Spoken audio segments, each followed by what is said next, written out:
Regular na pagsusuri at pag-update sa patakaran ng Facebook.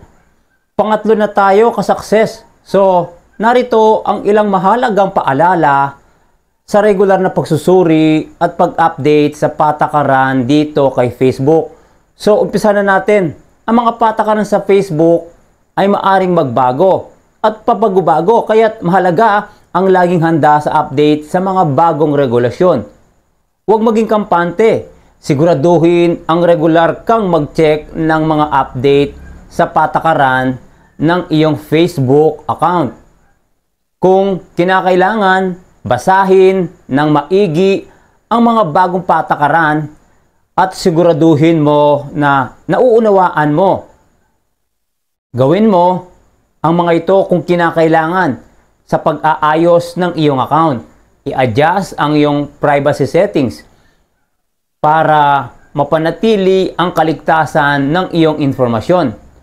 Meron akong nakapin sa Facebook wall ko na pinost para kung gusto mo panoorin, yun about sa tagging. Kung ikaw ay baguhan at hindi mo pa napapanood yon, panoorin mo muna after mong matapos itong video ito. Para makatulong din sa'yo na makontrol mo kung sino ang nagpo-post sa Facebook mo. Kasi maganda, tayo lang ang magko-control at magpo-post sa Facebook wall natin, lalo na kung tayo ay naka-professional mode. Okay? Para maiwasan mo din ang paglabag sa patakaran at panatiliin ang ligtas ang iyong pinopost na video at maiwasan ang anumang problema. So, sa ganitong paraan, mapapanatili mo ang iyong account na recommendable kay Facebook at sa mga audience na tangkilikin ang iyong mga video.